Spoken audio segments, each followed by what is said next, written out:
LPG gas സിലിണ്ടറുകൾക്ക് വില കൂടുന്നത് കൊണ്ട് ബയോഗ്യാസ് പ്ലാന്റിലേക്ക് മാറിക്കളയാമെന്ന് ചിന്തിച്ചാണ് നിങ്ങൾ ബയോഗ്യാസ് പ്ലാന്റിനെ കുറിച്ച് അന്വേഷിക്കുന്നതെങ്കിൽ അതൊരു നല്ല ഐഡിയ ആയിരിക്കില്ല. എന്നാൽ നമ്മുടെ വീട്ടിൽ വരുന്ന ഫുഡ് വേസ്റ്റുകൾ, കിച്ചൺ വേസ്റ്റുകളൊക്കെ എങ്ങനെ ഉപയോഗമുള്ള മറ്റൊരു വസ്തുവാക്കി മാറ്റാൻ കഴിയും എന്ന ഒരു ചിന്തയിൽ നിന്നാണ് നിങ്ങൾ ബയോഗ്യാസിലേക്ക് വരുന്നതെങ്കിൽ അതൊരു നല്ല ഐഡിയ ആണ്. 3228 സ്ക്വയർ ഫീറ്റിന് മുകളിൽ ഏരിയ വരുന്ന വലിയ വീടുകൾക്ക് നമ്മുടെ കെട്ടിട നിർമ്മാണ നിയമം ബയോഗ്യാസ് പ്ലാന്റുകൾ വീട്ടിൽ സ്ഥാപിക്കാൻ വേണ്ടിയിട്ട് നിർദ്ദേശിക്കുന്നുണ്ട്. എന്നാൽ നിങ്ങൾ താമസിക്കുന്ന പ്രദേശത്ത് വേസ്റ്റുകൾ കളക്ട് ചെയ്യാൻ സിസ്റ്റമാറ്റിക് ആയിട്ടുള്ള ഒരു സംവിധാനം പ്രവർത്തിക്കുന്നില്ലെങ്കിൽ ഏതൊരു വീടിനും ബയോഗ്യാസ് പ്ലാന്റുകൾ നിർമ്മിക്കുന്നത് കൊണ്ട് ഒരുപാട് ഗുണങ്ങൾ ലഭിക്കുന്നുണ്ട്. വീട്ടിൽ പശു ഇല്ലാത്ത, ചാണകം ഇടയ്ക്കിടയ്ക്ക് ലഭിക്കാത്ത വീടുകളിൽ ബയോഗ്യാസ് പ്ലാന്റുകൾ സ്ഥാപിച്ചാൽ അത് സക്സസ് ആയിട്ട് വരുമോ എന്നുള്ളതാണ് പല ആളുകളുടെയും സംശയം. നിങ്ങൾ ഈ വീഡിയോ പൂർണ്ണമായിട്ട് കാണുകയാണെങ്കിൽ വീട്ടിൽ പശു ഇല്ലാതെയും ചാണകമില്ലാതെയും തന്നെ നമുക്ക് ബയോഗ്യാസ് പ്ലാന്റ് ദീർഘകാലം കൊണ്ടുപോകാൻ സാധിക്കുമെന്ന് നിങ്ങൾക്ക് മനസ്സിലാകും. നിങ്ങൾ ആദ്യമായിട്ടാണ് ഈ ചാനൽ സന്ദർശിക്കുന്നതെങ്കിൽ വീട് നിർമ്മാണവുമായി ബന്ധപ്പെട്ട ഉപകാരപ്പെടുന്ന ഇൻഫർമേഷൻസ് മാത്രമാണ് നമ്മുടെ ഈ ചാനലിൽ അപ്ലോഡ് ചെയ്യുന്നത്. തീർച്ചയായിട്ടും നിങ്ങൾക്ക് ഉപകാരപ്പെടുന്ന അത്തരം ഇൻഫർമേഷൻസ് മുടങ്ങാതെ നിങ്ങൾക്ക് ലഭിക്കാൻ വേണ്ടിയിട്ട് ഇനിയും നിങ്ങൾ ഈ ചാനൽ സബ്സ്ക്രൈബ് ചെയ്ത് വെച്ചിട്ടില്ലെങ്കിൽ തൊട്ടടുത്തുള്ള ബെൽ ബട്ടൺ എനേബിൾ ചെയ്തുകൊണ്ട് ഈ ചാനൽ ഒന്ന് സബ്സ്ക്രൈബ് ചെയ്ത് വെക്കണമെന്ന് നിങ്ങളോട് സ്നേഹത്തോടു കൂടെ 500 ലിറ്റർ, 750 ലിറ്റർ, 1000 ലിറ്റർ, 2000 ലിറ്റർ, മറ്റൊരു തരത്തിൽ പറയുകയാണെങ്കിൽ 0.5 m3, 0.75 m3, 1 m3, 2 m3 ഇങ്ങനെയൊക്കെയാണ് ബയോഗ്യാസ് പ്ലാന്റുകളുടെ കപ്പാസിറ്റി നമ്മൾ പറയുക.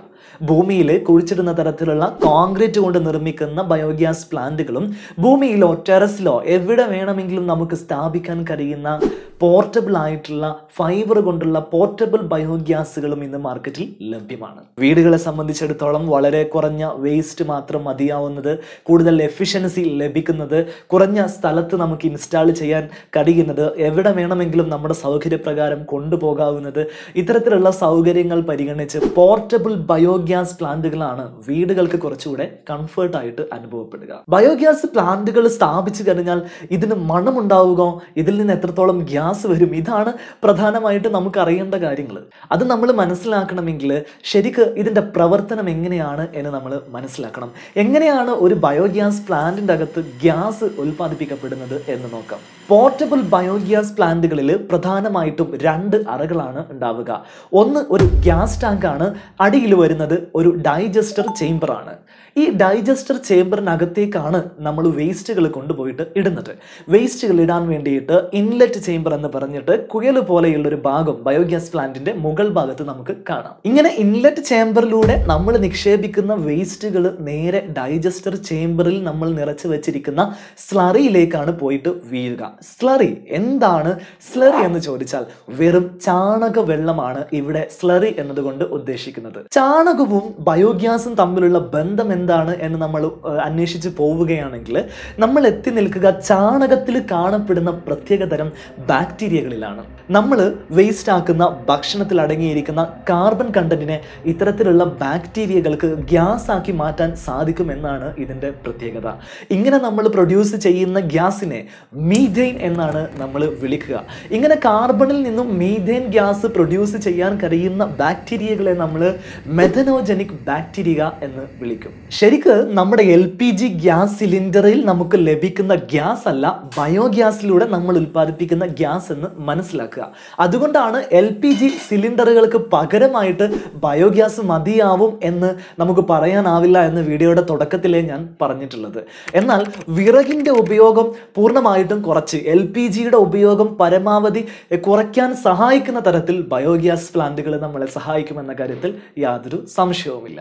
ഡൈജസ്റ്റർ ചേംബറിനകത്ത് നമ്മൾ നിറച്ചു വെച്ചിരിക്കുന്ന ചാണകവെള്ളത്തിൽ അടങ്ങിയിരിക്കുന്ന മെഥനോജനിക് ബാക്ടീരിയകൾ ആക്ടിവേറ്റ് ആവണമെങ്കിൽ ടാങ്കിനകത്ത് ഓക്സിജന്റെ സാന്നിധ്യം ഇല്ലാതെ ഇരിക്കണം. അതുകൊണ്ട് തന്നെ ഇത്തരത്തിലുള്ള ബയോഗ്യാസ് ടാങ്കുകൾ നന്നായിട്ട് സീൽ ചെയ്തിരിക്കുന്ന രീതിയിലാണ് നിർമ്മിക്കുന്നത്. നമ്മുടെ കിച്ചൺ വേസ്റ്റുകൾ ബയോഗ്യാസിനകത്തേക്ക് നിക്ഷേപിച്ചു കഴിഞ്ഞാൽ 52 മണിക്കൂറിനകം അതിന്റെ പൂർണ്ണമായിട്ടുള്ള ദഹനം നടക്കും എന്നുള്ളതാണ് കണക്ക്. ഫുഡ് വേസ്റ്റുകൾ പലതരത്തിലുള്ള രാസപ്രവർത്തനങ്ങൾക്ക് വിധേയമായിട്ട് ഡീഗ്രേഡ് ചെയ്യപ്പെട്ട് ഗ്യാസ് ആക്കി മാറ്റിയതിന് ശേഷം മുകൾ ഭാഗത്തുള്ള ഗ്യാസ് ടാങ്കിൻ്റെ അകത്ത് അത് ശേഖരിച്ച് വെക്കും. മീഥേൻ ഗ്യാസ് വായുവിനേക്കാളും കനം കുറഞ്ഞ ഗ്യാസ് ആയതിനാൽ അത് എപ്പോഴും ഉയർന്നു വന്ന് നിൽക്കുന്ന തരത്തിലാണ് ടാങ്കിൽ കാണപ്പെടുക. അതുകൊണ്ട് തന്നെ ടാങ്കിൻ്റെ മുകൾ ഭാഗത്ത് നമ്മൾ ഒരു പൈപ്പ് ഘടിപ്പിച്ചു കഴിഞ്ഞാൽ നമുക്ക് ഈസി ആയിട്ട് ഈ ഗ്യാസിനെ നമ്മുടെ സ്റ്റൗവിൽ എത്തിക്കാൻ സാധിക്കും.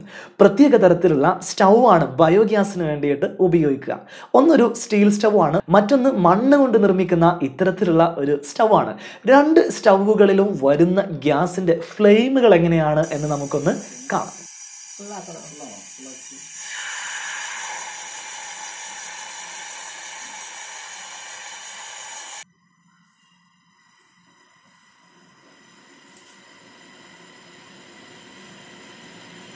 നമ്മൾ ഡെയിലി ബയോഗ്യാസ് പ്ലാന്റിൽ നിക്ഷേപിക്കുന്ന വേസ്റ്റുകളിൽ അടങ്ങിയിരിക്കുന്ന കാർബൺ കണ്ടന്റിനെ പരമാവധി ഗ്യാസ് ആക്കി മാറ്റിയതിന് ശേഷം ബാക്കിയുള്ള അവശിഷ്ടങ്ങൾ ഒരു ചണ്ടിയായിട്ട് ടാങ്കിനുള്ളിൽ തന്നെ അവശേഷിക്കും. ഇതിനെ നമ്മൾ വിളിക്കുന്ന പേരാണ് സ്ലഡ്ജ്.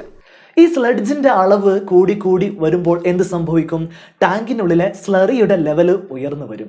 അതുകൊണ്ട് തന്നെ നമ്മുടെ സ്ലറിയുടെ ലെവല് നമുക്ക് ആവശ്യമുള്ളതിൽ കൂടുതൽ ഉയർന്നു കഴിഞ്ഞാൽ ഈ സ്ലറി നമുക്ക് ടാങ്കിനകത്ത് നിന്ന് മാറ്റി എടുക്കേണ്ടതുണ്ട്. അതിനുവേണ്ടി ഇവിടെ ഒരു വാൽവ് കൊടുക്കാറുണ്ട്. ഈ വാൽവിനകത്ത് കൂടെ സ്ലറി കളക്ട് ചെയ്തിട്ട് നമുക്ക് ചെടികൾക്കും മറ്റു പച്ചക്കറികൾക്കും എല്ലാം വളമായിട്ട് ഉപയോഗിക്കാം. സ്ലറിക്കകത്ത് ചെടികൾക്ക് വളരാൻ ആവശ്യമായിട്ടുള്ള ഫോസ്ഫറസ്, നൈട്രജൻ, പൊട്ടാസ്യം തുടങ്ങി സ്ലറിയിൽ ധാരാളമായിട്ട് കാണപ്പെടുന്നുണ്ട്. ബയോഗ്യാസ് പ്ലാന്റിന്റെ അടിയിൽ വന്ന് അടിയുന്ന ചണ്ടികൾ അവിടെ കിടന്ന് കട്ട പിടിക്കാനുള്ള സാധ്യതയുണ്ട്. ഈ ഒരു പ്രശ്നം പരിഹരിക്കാൻ വേണ്ടിയിട്ട് ഈ ഒരു ബയോഗ്യാസിന്റെ പുറത്ത് ഒരു ലിവർ നൽകിയിട്ടുണ്ട്. ഈ ലിവറുകൾ നമുക്ക് കൃത്യമായിട്ടുള്ള ഇടവേളകളിൽ ആഴ്ചയിൽ ഒരിക്കലോ 1-2 തവണ ഇളക്കി കൊടുക്കുകയാണെങ്കിൽ ഇങ്ങനെ ബയോഗ്യാസിന്റെ അടിഭാഗം കട്ട പിടിക്കുന്നത് നമുക്ക് തടുത്തു നിർത്താൻ സാധിക്കും. ഇതൊരു നല്ല ഫീച്ചറാണ്. ഈ ഒരു ഫീച്ചർ ഈ ഒരു കമ്പനിയുടെ പ്രൊഡക്റ്റിൽ മാത്രമേ ഞാൻ കണ്ടിട്ടുള്ളൂ. എറണാകുളം ബേസ് ചെയ്ത് പ്രവർത്തിക്കുന്ന എമറാൾഡ് എന്ന് പറയുന്ന കമ്പനിയാണ് ഈ ഒരു പ്ലാന്റ് സ്ഥാപിച്ചിട്ടുള്ളത്. ചാണകത്തിൽ നിന്നാണ് ബാക്ടീരിയകളെ നമ്മൾ ആക്ടിവേറ്റ് ചെയ്യുന്നതെങ്കിലും ഓക്സിജൻ ഇല്ലാത്തിടത്തോളം കാലം വേസ്റ്റുകൾ ഭക്ഷിച്ചുകൊണ്ട് ടാങ്കിനകത്ത് ഈ ബാക്ടീരിയകൾക്ക് പെരുകാൻ സാധിക്കും. അതുകൊണ്ട് തന്നെ ദീർഘകാലം ചാണകം ഇല്ലാതെ തന്നെ പ്രവർത്തിക്കാനും ഇത്തരത്തിലുള്ള ബാക്ടീരിയകൾക്ക് സാധിക്കുന്നതാണ്. പഠനങ്ങൾ തെളിയിക്കുന്നത് ചാണകം മാത്രം നിക്ഷേപിക്കുന്ന ടാങ്കിനേക്കാൾ 2 ഇരട്ടിയിലധികം ഗ്യാസ് പ്രൊഡക്ഷൻ നൽകാൻ ഇത്തരത്തിലുള്ള കിച്ചൺ വേസ്റ്റുകൾ നമ്മൾ നിക്ഷേപിക്കുന്ന ടാങ്കുകൾക്ക് സാധിക്കും എന്നാണ്. അതിന്റെ കാരണം ചാണകം ഒരു വിസർജ്യ വസ്തു ആയതുകൊണ്ട് തന്നെ അതിലടങ്ങിയിരിക്കുന്ന ന്യൂട്രിയൻസിന്റെ അളവ് കുറവായിരിക്കും. എന്നാൽ കിച്ചൺ വേസ്റ്റിന്റെ അകത്ത് ആവശ്യത്തിലധികം ന്യൂട്രിയൻസും കാർബൺ കണ്ടന്റും നമുക്ക് ലഭിക്കും എന്നുള്ളത് കൊണ്ടാണ് ഗ്യാസ് പ്രൊഡക്ഷൻ വളരെ കൂടുതലായിട്ട് കിച്ചൺ വേസ്റ്റിൽ നിന്ന് നമുക്ക് ലഭിക്കുന്നത്. 1 കിലോഗ്രാം കിച്ചൺ വേസ്റ്റ് നമ്മൾ ബയോഗ്യാസ് പ്ലാന്റിനകത്തേക്ക് നിക്ഷേപിക്കുമ്പോൾ ഏതാണ്ട് 160 ലിറ്റർ ബയോഗ്യാസ് നമുക്ക് ഉൽപ്പാദിപ്പിക്കാൻ സാധിക്കും എന്നുള്ളതാണ് കണക്ക്. എന്നാൽ 1 കിലോഗ്രാം ചാണകം നമ്മൾ നിക്ഷേപിക്കുകയാണെങ്കിൽ അതിൽ നിന്ന് 40 ലിറ്റർ ബയോഗ്യാസ് മാത്രമേ ഉൽപ്പാദിപ്പിക്കാൻ സാധിക്കുകയുള്ളൂ. ഏകദേശം നമുക്ക് 1 ലിറ്റർ വെള്ളം തിളപ്പിക്കാൻ 30 മുതൽ 40 ലിറ്റർ വരെ ബയോഗ്യാസ് ആവശ്യമായിട്ട് വരുമെന്ന് കൂടെ നിങ്ങൾ മനസ്സിലാക്കുക. കോഴിക്കോട് ജില്ലയിലെ അത്തോളി എന്ന് പറയുന്ന സ്ഥലത്താണ് ഈ ബയോഗ്യാസ് പ്ലാന്റ് സ്ഥാപിച്ചിട്ടുള്ളത്. ഈ വീട്ടുകാരോട് ഇവർക്ക് എത്ര ബയോഗ്യാസ് പ്രൊഡക്ഷൻ ലഭിക്കുന്നുണ്ട് എന്നുള്ള കാര്യം ആ വീട്ടിലുള്ള ഒരു അമ്മയോട് ഞാനൊന്ന് ചോദിച്ചു നോക്കി. നമുക്ക് ഈ ബയോഗ്യാസ് പ്ലാന്റ് ഇൻസ്റ്റാൾ ചെയ്തിട്ടുള്ള വീട്ടുകാരുടെ അഭിപ്രായം എന്താണ് എന്നൊന്ന് ജസ്റ്റ് എടുക്കാം. ഇവിടെ ഏകദേശം ഈ പ്ലാന്റ് ഇൻസ്റ്റാൾ ചെയ്തിട്ട് 3 ആഴ്ചയോളമായി. ഈ വീട്ടിലുള്ള അമ്മ എൻ്റെ ഒപ്പം ഉണ്ട്. അമ്മയോട് നമുക്കൊന്ന് കുറച്ച് കാര്യങ്ങൾ ചോദിച്ചു നോക്കാം. അമ്മയുടെ പേരെന്താ? രാധ. രാധ. അമ്മ ഈ ബയോഗ്യാസ് പ്ലാന്റ് വെച്ചിട്ട് അതില് സംതൃപ്തി ഉണ്ടോ? എത്ര നേരം കിട്ടുന്നുണ്ട് ബയോഗ്യാസ് പ്ലാന്റ് എന്നുള്ള ഗ്യാസ്? രാവിലെ അരമണിക്കൂർ കിട്ടും. അരമണിക്കൂർ രാവിലെ കിട്ടും. അത് ശരി. അപ്പൊ ഇത് നമ്മളിപ്പോ തൊട്ടടുത്താണല്ലോ വെച്ചത്, അടുക്കളേന്റെ തൊട്ടടുത്തേക്ക് ഇത് വെച്ചിട്ടുള്ളത്. എന്തെങ്കിലും മണോ സ്മെല്ലോ കാര്യങ്ങളൊക്കെ ഉണ്ടോ ഇതില്? ഒന്നും ഉണ്ടാകാറില്ല, ഒരു മണവും ഇല്ല. അമ്മ തന്നെയാണോ ഈ ഗ്യാസ് ഒക്കെ ഓൺ ആക്കുന്നത് ഓഫ് ആക്കുന്നതൊക്കെ? എളുപ്പമാണ് ഇത് ചെയ്യാനൊക്കെ? എളുപ്പമാണ് അല്ലേ? നല്ല ഫ്ലെയിമും ഉണ്ട്. ആണല്ലേ? ഉഷാറന്നെ. ഓക്കെ, ആയിക്കോട്ടെ. ഈ ഒരു പ്ലാന്റ് ഈ വീട്ടിൽ സ്ഥാപിച്ചിട്ടുള്ള സർവീസ് പ്രൊവൈഡേഴ്സിനോട് കൂടെ ഞാൻ സംസാരിച്ചിട്ടുണ്ട്. അവരുടെ റേറ്റും കാര്യങ്ങളും കണ്ടീഷൻസും ഒക്കെ എങ്ങനെയാണ് എന്ന് നമുക്കൊന്ന് ചോദിച്ചു നോക്കാം. അപ്പോൾ ഈ വീട്ടിൽ ബയോഗ്യാസ് പ്ലാന്റ് ഇൻസ്റ്റാൾ ചെയ്തിട്ടുള്ള സർവീസ് പ്രൊവൈഡേഴ്സ് നമ്മളോടൊപ്പം ഉണ്ട്. നിങ്ങൾക്ക് അറിയേണ്ട ചില സംശയങ്ങൾ നമുക്ക് അവരോട് തന്നെ നേരിട്ട് ചോദിക്കാം. നമസ്കാരം, മൈ ബെറ്റർ ഹോം എന്ന് പറയുന്ന യൂട്യൂബ് ചാനലിലേക്ക് സ്വാഗതം. നിങ്ങൾ ഈ വീട്ടിൽ ബയോഗ്യാസ് പ്ലാന്റ് ഇപ്പോൾ ഇൻസ്റ്റാൾ ചെയ്തു. നിങ്ങളുടെ കമ്പനീനെ ഒന്ന് നമ്മുടെ പ്രേക്ഷകർക്ക് ഒന്ന് പരിചയപ്പെടുത്തുമോ? നമ്മൾ കമ്പനി കൊച്ചിയിലാണ്, എറണാകുളത്താണ്, എടക്കൊച്ചിയിലാണ് സ്ഥലം. എമറാൾഡ് എന്റർപ്രൈസ് എന്നാണ് കമ്പനിയുടെ പേര്. നമ്മൾ ഓൾ കേരള ചെയ്യുന്നുണ്ട്, ബയോഗ്യാസിന്റെ പ്ലാന്റ് സ്ഥാപിച്ച് കൊടുക്കുന്നുണ്ട്. നിങ്ങൾ എത്ര വർഷമായിട്ട് ഫീൽഡിൽ? നമ്മളിപ്പോ 10ാം വർഷമാണ്. ഏകദേശം എത്ര പ്രൊജക്ടുകൾ ഇൻസ്റ്റാൾ ചെയ്തിട്ടുണ്ട്? നമ്മൾ ലേറ്റസ്റ്റ് മോഡല് ഒരു 500-നടുത്ത് പ്ലാന്റ് വെച്ചിട്ടുണ്ട്, ഓൾ കേരളയിൽ വെച്ചിട്ടുണ്ട് നമ്മൾ. അപ്പൊ നിങ്ങളുടെ സ്ഥലം എടക്കൊച്ചിയാണെന്ന് പറഞ്ഞു. നമ്മളിപ്പോ നിൽക്കുന്നത് കോഴിക്കോട് ജില്ലയിലാണ്. എല്ലാ ജില്ലകളിലും നിങ്ങൾക്ക് ഇതേപോലെ സർവീസുകൾ ചെയ്യുന്നുണ്ട്? എല്ലായിടത്തും ചെയ്യുന്നുണ്ട് നമ്മൾ. ഓഫീസുകളുണ്ടോ? ഓഫീസ് ഇവിടെ മാത്രമേ ഉള്ളൂ, കോഴിക്കോട് മാത്രമാണ്. കൊയിലാണ്ടി ഓഫീസ് നമുക്ക് ഉണ്ട്, പിന്നെ കൊച്ചിയിലുള്ളത് അല്ലേ? ശരി, നമുക്ക് ഈ ബയോഗ്യാസ് പ്ലാന്റ് ഇൻസ്റ്റാൾ ചെയ്യുന്ന സമയത്ത് ഒന്നാമത് വേസ്റ്റുകൾ മാനേജ് ചെയ്യുക എന്നുള്ള ഉദ്ദേശത്തോടു കൂടിയാണ് ആളുകൾ ബയോഗ്യാസ് പ്ലാന്റുകൾ വെക്കുന്നത്. നമുക്ക് ഇതിൻ്റെ അകത്തേക്ക് ഏതൊക്കെ വേസ്റ്റുകൾ കൊണ്ടുപോയിട്ട് ഇടാൻ സാധിക്കും? ഇതിൽ വീട്ടിലുണ്ടാകുന്ന അടുക്കള മാലിന്യം, അതായത് ചോറ്, കഞ്ഞിവെള്ളം, മീനിന്റെ വേസ്റ്റുകൾ, പച്ചക്കറി വേസ്റ്റുകൾ, പഴത്തൊലി, അങ്ങനത്തെ എല്ലാ വേസ്റ്റും ഒഴിക്കാൻ പറ്റും. ഇപ്പൊ തൈര്, മോരൊക്കെ ഒഴിക്കാം. അതുപോലെ തന്നെ ചക്കമടല്, റബ്ബർ ഷീറ്റ് കഴുകിയ വെള്ളം, പിന്നെ ജാതിക്കത്തുണ്ട്, അങ്ങനത്തെ എല്ലാം, കപ്പത്തുണ്ട്, എല്ലാം ഒഴിക്കാം. കുറച്ച് കട്ടിയുള്ളതൊക്കെ ആണെന്നുണ്ടെങ്കിൽ ഒരു 2 ദിവസമൊക്കെ വെള്ളത്തിലിട്ട് വെക്കണം. എന്നിട്ട് ഒഴിച്ചാൽ കുറച്ചും കൂടി പെട്ടെന്ന് ദഹിച്ചു പൊക്കോളൂ. ചീഞ്ഞ് കഴിയുമ്പോഴത്തേക്കും പെട്ടെന്ന് ദഹിച്ചു പൊക്കോളൂ. എന്തെങ്കിലും ഒഴിക്കാൻ പറ്റാത്തതുണ്ടോ? ഒഴിക്കാൻ പറ്റാത്തത് നാരങ്ങ പറ്റില്ല. നാരങ്ങ, ഓറഞ്ച് ഇതുണ്ട്. അസിഡിക് ആയിട്ടുള്ള പരമാവധി മാറ്റണം. അല്പം വേണ കുഴപ്പമൊന്നുമില്ല, എങ്കിലും പരമാവധി മാറ്റാൻ ശ്രമിക്കും. അസിഡിക് കണ്ടന്റ് ഉള്ള പദാർത്ഥങ്ങളൊന്നും തന്നെ ഇതിനകത്തേക്ക് നമ്മൾ ഒഴിക്കാൻ പാടില്ല. അതേപോലെ മീനിന്റെ അവശിഷ്ടങ്ങൾ പറ്റും എന്ന് പറഞ്ഞു. മീനിന്റെ മുള്ള്, കോഴിയുടെ എല്ല്, ഇതൊക്കെ പറ്റും? ഇല്ല, മീനിന്റെ മുള്ള്, മുട്ടത്തുണ്ട്, ഇറച്ചിയുടെ ഒക്കെ എല്ലുകളൊക്കെ ഇല്ലേ, ചിക്കൻ്റെ ഒക്കെ എല്ലൊക്കെ പരമാവധി മാറ്റാൻ ശ്രമിക്കണം. അത് ഇട്ട കംപ്ലൈന്റ് ആകത്തില്ല, പക്ഷെ അതിൻ്റെ അകത്ത് കിടന്നുകൊണ്ട് അത് ദഹിച്ചു പോകത്തില്ല, അവിടെ കിടക്കും. പിന്നെ ഒരു 5 വർഷം കഴിയുമ്പോഴത്തേക്ക് ഇത് കാലിയാക്കി മാറ്റേണ്ടി വരും. അപ്പം അങ്ങനെയുള്ള വേസ്റ്റൊക്കെ പരമാവധി നമ്മൾ മാറ്റാൻ ശ്രമിക്കുക. ഇതിൻ്റെ അകത്ത് ബാക്ടീരിയ ആണല്ലോ ഇതിന്റെ പ്രധാനപ്പെട്ട ഒരു വസ്തു എന്ന് പറയുന്നത്. ഈ ബാക്ടീരിയ ഉൽപ്പാദിപ്പിക്കാൻ വേണ്ടി നമ്മൾ ഇതിലേക്ക് ഫീഡ് ചെയ്യുന്നത് ചാണകവുമാണ്. ഈ ചാണകം നമ്മൾ എപ്പോഴും ഇങ്ങനെ ഇതിൻ്റെ അകത്തേക്ക് ഇട്ടുകൊണ്ടിരിക്കണോ, അല്ലെങ്കിൽ ഒരിക്കൽ മാത്രം ഇട്ടാൽ മതിയോ, എങ്ങനെയാണ്?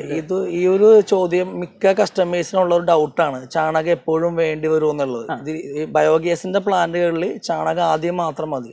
ഇതിന്റെ സ്റ്റാർട്ടിങ് സ്റ്റേജിൽ മാത്രം ചാണകം ഒഴിച്ചാൽ മതി. ഏകദേശം ഒരു 3-4 മാസം കൊണ്ട് നമ്മൾ ഇതിനകത്തേക്ക് ഒഴിച്ച ചാണകം മൊത്തം പുറത്തേക്ക് പോയി തീരും. പിന്നീട് നമുക്ക് ഫുഡ് വേസ്റ്റ് മാത്രം ഒഴിച്ചാൽ മതി. അത് പ്ലാന്റ് ആവശ്യമില്ല. ഇല്ല, പ്ലാന്റ് വെച്ച് ഗ്യാസ് കത്തിക്കഴിഞ്ഞാൽ വേസ്റ്റ് ഒഴിച്ചു തുടങ്ങാൻ പറ്റും. ഫുഡ് വേസ്റ്റ് മാത്രം ഒഴിച്ചാൽ മതി. പിന്നെ ചാണകം ഉള്ളവർക്ക് മിക്സ് ആക്കി ഒഴിക്കാം, ആ രീതി ചെയ്യാൻ പറ്റും. ഒരു ദിവസം ഏകദേശം എത്രത്തോളം വേസ്റ്റ് നമ്മൾ ഇതിൻ്റെ അകത്തേക്ക് ഒഴിക്കണം? നമ്മളിപ്പോൾ സ്ഥാപിച്ച പ്ലാന്റിലാണെന്നുണ്ടെങ്കിൽ 750 ലിറ്ററിന്റെ പ്ലാന്റ് ആണ്. ആ ഒരു പ്ലാന്റിൽ 3 കിലോ വേസ്റ്റും 3 ലിറ്റർ വെള്ളം ഒഴിക്കാൻ പറ്റും ആ ഒരു മോഡലിൽ. അതായത് നമുക്കിപ്പോ ഒരു ദിവസം ഒരു നേരം മാത്രം വേസ്റ്റ് ഇടാൻ പറ്റത്തുള്ളൂ, അല്ലെങ്കിൽ നമുക്ക് വേസ്റ്റ് എപ്പോഴൊക്കെ വരുന്ന അപ്പോഴൊക്കെ അതിലേക്ക് കൊണ്ടുപോയിടാൻ? ഇല്ല, അങ്ങനെ ഒഴിക്കാതിരിക്കാൻ പരമാവധി ശ്രമിക്കുക. കാരണം പറ്റുമെന്നുണ്ടെങ്കിൽ ഇന്നുള്ള വേസ്റ്റ് ഒരു ബക്കറ്റിലാക്കി വെച്ചിട്ട് നാളത്തേക്ക് ഒഴിക്കുക. അപ്പൊ ഇത് പെട്ടെന്ന് നമ്മൾ ഇടുന്ന വേസ്റ്റ് ദഹിച്ചു പൊക്കോളും. ഒരു 1 ടൈം മാത്രം ഒഴിക്കാൻ. സജസ്റ്റ് ചെയ്യുന്ന സമയം എപ്പോഴാണ് വേസ്റ്റ് ഇടേണ്ട? അത് രാവിലെയോ വൈകിട്ടോ എപ്പോ ഒഴിക്കുക. അവർക്ക് എപ്പോഴാണ് സൗകര്യം ഉള്ളത് അതേപോലെ ഒഴിക്കാം. പക്ഷെ പറ്റുമെന്നുണ്ടെങ്കിൽ 1-2 ദിവസങ്ങൾ വെച്ചിട്ട് ഒഴിച്ചാൽ അത്രയും നല്ലതാണ്. ഗ്യാസ് എഫിഷ്യൻസി കുറച്ച് കൂടുതലുണ്ടാകും. ഇതിലാണ് നമ്മൾ വേസ്റ്റ് ഇടുന്നത്. ഇതിന് ഏകദേശം ഇത്രത്തോളം ഹൈറ്റ് വരുന്നുണ്ട്. അപ്പൊ നമ്മൾ വേസ്റ്റ് ഇതിൻ്റെ അകത്തേക്ക് ഇടുന്ന സമയത്ത് പ്രായോഗികമായിട്ടൊരു ബുദ്ധിമുട്ട് അവിടെ ഇല്ലേ? നമുക്ക് 2 ഓപ്ഷൻ ഉണ്ട്. ഇപ്പൊ മണ്ണിൽ കുഴിച്ചു വെക്കാൻ പറ്റത്തില്ല, കാരണം അടിയിൽ വാൽവൊക്കെ ഉള്ളതുകൊണ്ട്, ഡ്രൈനേജ് വാൽവ് ഉള്ളതുകൊണ്ട് കുഴിച്ചു വെക്കാൻ പറ്റത്തില്ല. അപ്പൊ സ്വാഭാവികമായിട്ടും സ്റ്റെപ്പ് വെച്ച് കെട്ടാൻ മാത്രമേ പറ്റുള്ളൂ. ഒരു 2 കട്ട വെച്ചാൽ മതി. 120 സെന്റിമീറ്റർ ആണ് ടാങ്കിന്റെ ഹൈറ്റ് വരുന്നത്. അപ്പൊ ആ ഒരു ഹൈറ്റിലേക്ക് നമുക്ക് കംഫർട്ട് ഉള്ള രീതിയിലേക്ക് 2 സിമെന്റ് കട്ട വെച്ചാൽ ഹൈറ്റ് ബാലൻസ് ആക്കി കിട്ടും. ശരി. പിന്നെ ബയോഗ്യാസ് പ്ലാന്റുകൾ ഇൻസ്റ്റാൾ ചെയ്യുന്ന സമയത്ത് ഒരു കസ്റ്റമർ എന്നുള്ള നിലയിൽ ഞങ്ങൾ ശ്രദ്ധിക്കേണ്ട പ്രധാനപ്പെട്ട കാര്യം ഇതിന്റെ സർവീസ് ആണ്. തീർച്ചയായിട്ടും. എമറാൾഡ് കമ്പനിയെ നമ്മൾ ഈ ഒരു ബയോഗ്യാസ് പ്ലാന്റ് ഏൽപ്പിച്ചു കഴിഞ്ഞാൽ എത്ര വർഷത്തെ വാറണ്ടി നിങ്ങൾ ഞങ്ങൾക്ക്? നമ്മളിത് ടാങ്കിന് 10 വർഷം വാറണ്ടി ഉണ്ട്. നമ്മൾ ഉണ്ടാക്കുന്നുണ്ട്, മാനുഫാക്ചറിങ് കൊച്ചി തന്നെ ചെയ്യുന്നുണ്ട്. നമ്മൾ പുറത്തുനിന്ന് മേടിക്കണല്ല, നമ്മൾ തന്നെ ഉണ്ടാക്കുന്നുണ്ട്. ആ ടാങ്കിന് 10 വർഷം ഫുള്ള് വാറണ്ടി ഉണ്ട്. ആ ടാങ്ക് ലീക്കായി പോവുക, പൊട്ടിപ്പോവുക, എന്ത് കംപ്ലൈന്റ് ഉണ്ടെങ്കിലും ഓൾ കേരള നമ്മൾ ചെയ്യുന്നത് ഫ്രീ ആയിട്ടാണ് സർവീസ്, ടാങ്കിന്റെ ഭാഗത്തുനിന്നുള്ളത്. പിന്നെ കസ്റ്റമറുടെ ഭാഗത്തുനിന്ന് ഇടുന്ന വേസ്റ്റ് ഇപ്പോൾ ഓരോ പ്ലാന്റിനും ഓരോ അളവുണ്ട്. ഇപ്പൊ 750 ആണെങ്കിൽ വേസ്റ്റും വെള്ളവും കൂട്ടിയിട്ട് ഒരു 6 ലിറ്റർ അല്ലെങ്കിൽ 6 കിലോ ഒഴിക്കാം. അത് കൂടി കഴിഞ്ഞാൽ കംപ്ലൈൻസ് വരും. അപ്പൊ നമ്മളായാലും സ്വാഭാവികമായിട്ടും ഭക്ഷണം ഒരുപാട് കഴിച്ചാൽ വയറ് കംപ്ലൈന്റ് ആയിരിക്കും. അതേപോലെ തന്നെ ഇപ്പൊ ചില കസ്റ്റമർ ചെറിയ പ്ലാന്റ് വെച്ചിട്ട് അതിലേക്ക് 5-10 വേസ്റ്റ് ഇട്ടാൽ ഉറപ്പായിട്ടും ബയോഗ്യാസിന്റെ പ്ലാന്റ് കംപ്ലൈന്റ് ആണല്ല, അതിന്റെ അകത്തെ ഫംഗ്ഷൻ കംപ്ലൈന്റ് ആയി പോകും. പിന്നെ മൊത്തം കോരി മാറ്റി വീണ്ടും റീസ്റ്റാർട്ട് ചെയ്യേണ്ടി വരും. ഒരു കസ്റ്റമർ ആദ്യം ഒരു ബയോഗ്യാസിന്റെ പ്ലാന്റ് വാങ്ങാൻ ഉദ്ദേശിക്കുന്നുണ്ടെങ്കിൽ അവർ വീട്ടിൽ എന്തോരം വേസ്റ്റ് ഉണ്ട്, എത്ര അംഗസംഖ്യ ഉണ്ട്, 4 പേര് 5 പേരുടെ വീട്ടിലാണ് നമ്മൾ ഈ വെച്ച പ്ലാന്റ് വെക്കുന്നത്, 750 ഒരു ടാങ്ക് വെക്കുന്നത്. അങ്ങനെ നോക്കിയെടുക്കുക. പിന്നെ വേസ്റ്റ് കപ്പാസിറ്റി കൂടിക്കഴിഞ്ഞാൽ മാത്രമാണ് പ്ലാന്റ് കംപ്ലൈൻ്റ് ആവുള്ളൂ. നിങ്ങൾ ഈ 10 വർഷം വാറണ്ടി എന്ന് പറഞ്ഞു. ഇപ്പൊ എന്തെങ്കിലും നമ്മളിപ്പോ വീട്ടിൽ വെച്ച് കഴിഞ്ഞതിന് ശേഷം നിങ്ങളെ ബന്ധപ്പെടേണ്ട ഒരു ആവശ്യം വന്നു വിചാരിക്കാം, എത്ര ദിവസത്തിനുള്ളിൽ നമ്മൾ 3 ദിവസം മുതൽ 1.5 ആഴ്ചക്കുള്ളിലാണ് സർവീസ് ചെയ്യുന്നത്. ഓൾ കേരള ചെയ്യുന്നുണ്ട്, അതിന് അകത്ത് ചെയ്തു കൊടുക്കുന്നുണ്ട്. 90% ഫോണിലൂടെ തന്നെ പറയാറുള്ളത്. കാരണം ചെറിയ കംപ്ലൈൻറ്റ്സ് ഒക്കെ ഉണ്ടാവുള്ളൂ. ഇപ്പൊ ചിലപ്പോൾ നമ്മൾ ഒഴിക്കുന്ന വേസ്റ്റ് താഴത്തേക്ക് പോകാതിരുന്നാൽ ഒന്ന് കുത്തിക്കൂടെ താഴത്തേക്ക് പൊക്കോളും. അതുപോലെ ആ ട്യൂബിന്റെ അകത്ത് വെള്ളമുണ്ടോ, മഴ സമയങ്ങളിൽ ഈർപ്പം കിട്ടുന്നേക്കും, ട്യൂബ് ഒന്ന് അഴിച്ച് കുടഞ്ഞു വെച്ചാൽ മതി. ഇനി നമ്മുടെ പ്രേക്ഷകർക്ക് അറിയേണ്ട പ്രധാനപ്പെട്ട ഒരു കാര്യം, ഇത്തരത്തിലുള്ള ഒരു ഗ്യാസ് ഇൻസ്റ്റാൾ ചെയ്യാൻ വേണ്ടിയിട്ട് ഏകദേശം എത്ര കോസ്റ്റ് വരും? ഇവിടുത്തെ പ്ലാന്റ് കണ്ടല്ലോ, 750 ലിറ്ററിന്റെ ആ ഒരു പ്ലാന്റ് ആണെങ്കിൽ വിത്തൗട്ട് ലിവർ 26,000 രൂപയാണ് ഓൾ കേരള ചെയ്യുന്നത്. ലിവർ ചാർജ് 4,000 രൂപ എക്സ്ട്രാ വരും. കാരണം ഈ ഒരു പ്ലാന്റ് എന്ന് വെച്ചാൽ ഫുൾ കൺസീൽഡ് ആയതുകൊണ്ട് സ്മെല്ല് ഉണ്ടാകില്ല, കൊതുക് ഉണ്ടാകില്ല. ഇതിൻ്റെ അകത്ത് തന്നെയാണ് ഗ്യാസ് ഹോൾഡ് ചെയ്യുന്നത്. സ്വാഭാവികമായിട്ടും ഈ ടാങ്കിന് ഒരു തിക്നെസ് വേണം. ഒരു മീഡിയം തിക്നെസ് ഇല്ലാന്നാണെങ്കിൽ ഈ ടാങ്ക് ഫ്യൂച്ചറിൽ ബൾജാകുകയോ പൊട്ടിപ്പോവുകയോ ചെയ്യാം. അതുകൊണ്ടാണ് ആ ഒരു റേറ്റ് വരുന്നത് തന്നെ. നേരെ പഴയ ടാങ്ക് ഉണ്ടല്ലോ, ഫ്ലോട്ടിംഗ് ടൈപ്പ് നമ്മൾ ചെയ്യുന്നുണ്ട്. അത് കൂടുതലും പഞ്ചായത്തുകളിലൊക്കെയാണ് ചെയ്യുന്നത്, സബ്സിഡി ആയിട്ടൊക്കെയാണ് ആ ഒരു മോഡൽ കൊടുക്കുന്നത്.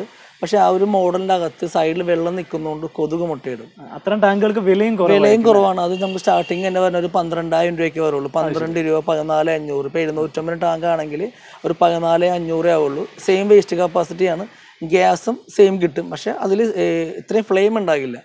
ഇത്രയും ഗ്യാസിന് മീഡിയം ഫ്ലെയിം ഉണ്ടാവുള്ളൂ. കാരണം അതിൽ ഒരു ആവറേജ് ഉണ്ട്. പിന്നെ ചോദിക്കാനുള്ള പ്രധാനപ്പെട്ട കാര്യം, ഇപ്പം നിങ്ങളിപ്പം കേരളത്തിൽ എവിടെയാണെങ്കിലും വന്ന് ഇൻസ്റ്റാൾ ചെയ്തു വരുമെന്ന് പറഞ്ഞു. ഇപ്പോൾ വീട്ടിലേക്ക് വണ്ടി വരണം, അതേപോലെ ഈ കൗഡങ്ക് നമുക്ക് സൈറ്റിൽ അവൈലബിൾ ആയിരിക്കണം, അങ്ങനെയൊക്കെ ഉണ്ടോ? അങ്ങനെയൊന്നുമില്ല. നമുക്കിപ്പോൾ എല്ലായിടത്തും ചെയ്യുന്നുണ്ട്. ചില വീട്ടിൽ വണ്ടി വരത്തില്ല, അപ്പോൾ നമ്മൾ റോഡ് സൈഡിൽ ഇട്ടിട്ട് അവിടെ നിന്ന് എടുത്തുകൊണ്ട് ചെയ്തോളും. പിന്നെ എല്ലായിടത്തും ചാണകം കിട്ടിയെന്ന് വരില്ല. അവർക്ക് വേണ്ടിയിട്ട് നമ്മൾ അതാത് ജില്ലകളിൽ ഫാമുകളുണ്ട്, അവിടെ പോയിട്ട് ചാണകം അറേഞ്ച് കൊണ്ട് കൊടുക്കുന്നതായിരിക്കും അവർക്ക്. നിങ്ങൾ തന്നെ ചെയ്ത് കൊടുക്കുന്ന എല്ലാവർക്കും എടുത്ത് വെക്കാം ആണെങ്കിൽ ചെയ്യാം അല്ലേ? ഇനി ഒരു കസ്റ്റമർ നമ്മൾ ബയോഗ്യാസ് പ്ലാന്റ് ഇൻസ്റ്റാൾ ചെയ്യാൻ വേണ്ടി ഉദ്ദേശിക്കുന്നുണ്ടെന്ന് വിചാരിക്കുക. അപ്പോൾ നമുക്ക് മുന്നിൽ പല കമ്പനികളും ബയോഗ്യാസ് പ്ലാന്റുകളുടെ ഓഫറുകൾ വെക്കാറുണ്ട്. അപ്പോൾ ഞങ്ങൾ എങ്ങനെയാണ് ജെനുവിൻ ആയിട്ടുള്ള ഒരു കമ്പനി ഏതാണ് എന്ന് മനസ്സിലാക്കുക? നിങ്ങളുടെ ഭാഗത്ത് നിന്നുള്ള അതിൻ്റെ ഒരു സജഷൻ എന്താണ്? ഇപ്പോൾ കസ്റ്റമർ എവിടെ നിന്ന് പ്ലാന്റ് വാങ്ങിയാലും ഇതിൻ്റെ മെയിനായിട്ട് നോക്കേണ്ട കാര്യങ്ങൾ ഇത്രേ ഉള്ളൂ. പ്ലാന്റ് ഓളിയം. ഒരു പ്ലാന്റ് ബുക്ക് ചെയ്യാൻ നേരത്തെ ഇപ്പോൾ ഒരു 750 ടാങ്ക് ആണെന്നെങ്കിൽ ആ ഒരു 750 ടാങ്ക് ആ ഓളിയം ഉണ്ടോ എന്ന് ഉറപ്പ് വരുത്തണം. അതിൻ്റെ ഡയമീറ്ററും ഹൈറ്റും നോക്കിയാൽ അതിൻ്റെ ഓളിയം അറിയാൻ പറ്റും. പിന്നെ നിങ്ങൾ വാറണ്ടി കാർഡും GST ബില്ലും, കമ്പനി എത്രയാണോ വാറണ്ടി പറയുന്നത്, ഇപ്പോൾ 5 വർഷം പറയുന്നവരുണ്ടാകും, 10 വർഷം പറയുന്നവരുണ്ടാകും. അത് എത്രയാണെങ്കിലും അത് പ്രൂഫായിട്ട് മേടിക്കണം, വാറണ്ടി കാർഡായിട്ട് തന്നെ മേടിക്കണം. GST ബില്ലും മസ്റ്റായിട്ട് വാങ്ങിയിരിക്കണം. ശരി, ഏകദേശം നമുക്ക് അറിയേണ്ട കാര്യങ്ങളൊക്കെ പറഞ്ഞു തന്നതിൽ നന്ദി. സോ ഓവറോൾ നമ്മൾ നോക്കുന്ന സമയത്ത് ബയോഗ്യാസ് സ്ഥാപിക്കണം എന്ന് പറയുന്ന ഒരു ആശയത്തിലേക്ക് നമ്മൾ എത്തിച്ചേരാനുള്ള പ്രധാന കാരണം നമ്മുടെ വീട്ടിൽ വരുന്ന വേസ്റ്റ് ഡിസ്പോസ് ചെയ്യാനുള്ള ഒരു മാർഗമായിട്ട് ആയിരിക്കണം. ഇതിലൂടെ നമുക്കൊരു ഗ്യാസ് ലഭിക്കുന്നു, ആ ഗ്യാസ് ഉപയോഗിച്ച് നമുക്ക് കുക്ക് ചെയ്യാൻ സാധിക്കുന്നു എന്നുള്ളത് ഇതിൻ്റെ ഒരു അഡ്വാൻറ്റേജ് ആയിട്ട് നമുക്ക് ഉപയോഗപ്പെടുത്താനും സാധിക്കണം. അത്തരത്തിൽ നോക്കുകയാണെങ്കിൽ ബയോഗ്യാസ് പ്ലാന്റുകൾ എല്ലാ വീടുകൾക്കും ഉപകാരം തന്നെയാണ്. ഇന്നത്തെ വീഡിയോ നിങ്ങൾക്ക് ഉപകാരപ്പെട്ടിട്ടുണ്ടെങ്കിൽ ലൈക്ക് ചെയ്യാൻ മറക്കരുത്. നിങ്ങളുടെ അഭിപ്രായങ്ങളും നിർദ്ദേശങ്ങളും എല്ലാം തന്നെ കമൻ്റായിട്ട് രേഖപ്പെടുത്തുക. നിങ്ങൾ ഇനിയും ഈ ചാനൽ സബ്സ്ക്രൈബ് ചെയ്തിട്ടില്ലെങ്കിൽ ഇപ്പോൾ തന്നെ സബ്സ്ക്രൈബ് ചെയ്യുക. നിങ്ങളുടെ സുഹൃത്തുക്കൾക്ക് വേണ്ടിയിട്ട് വീഡിയോ ഷെയർ ചെയ്ത് കൊടുക്കുക. ഉപകാരപ്പെടുന്ന മറ്റൊരു വീഡിയോയുമായിട്ട് വീണ്ടും കാണാം. അതുവരെ ബൈ.